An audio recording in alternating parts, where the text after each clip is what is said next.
Hi everyone, welcome to the Highlights from Ukraine podcast, your daily audio summary of the latest news reported in the Ukrainian media. My name is Artem and here is the news. For 555 days, Ukraine stands strong against the forces of the Russian invasion. Yesterday, the Ukrainians marked 1st of September, called Day of Knowledge, as it is the start of a new school year. President Volodymyr Zelensky informed in his address that more than 3.7 million Ukrainian children started the new school year yesterday. Most of them are in Ukraine. They will study offline or in a mixed mode. He stressed that Ukraine is doing everything to enable children to return to a fully offline format. Zelensky added that the shelter creation program is ongoing. Ukrainian Commissioner for Human Rights Dmytro Lubinets informed that Kyiv has confirmed information that Russians have adopted 386 Ukrainian children who were deported into Russia, reports Hromadske. He stressed that the adoption of children from countries that are in a state of international armed conflict, this is what war is called according to international humanitarian law, is prohibited. Lubinets stressed that it is clearly falls under the signs of war crime. He also confirmed the information that 11 children illegally detained by Russian invaders in the temporarily occupied part of Kherson Oblast were brought back home. He said that this had been a several months process and expressed hope that there would soon be more such positive news.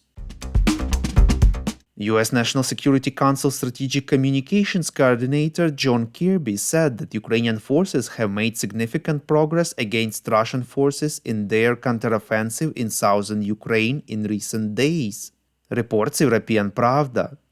Kirby noted that the U.S. had observed a significant advance of the Ukrainian armed forces south of Zaporizhia over the past 72 hours. According to him, Ukrainian troops had some success against the second line of Russian defense. Separately, he responded to criticism of the Ukrainian counteroffensive, noting that it is useless to criticize a partner and friend who is trying to make progress in the fight against a violent regime. We would really appreciate if you could recommend us to your friends and family, as well as share information on social media. This way more people would learn about the podcast and truth about Russia's invasion of Ukraine. According to the media sources, the president's team is considering changes of 2 ministers next week, reports Ukrainska Pravda. Defense Minister Oleksiy Reznikov is expected to resign and may be appointed Ukraine's ambassador to the UK. Head of State Property Fund Rustem Umerov may be appointed in his place. Former head of Ukraine's Culture Fund Yulia Fedyev is considered for the currently vacant position of the Culture Minister.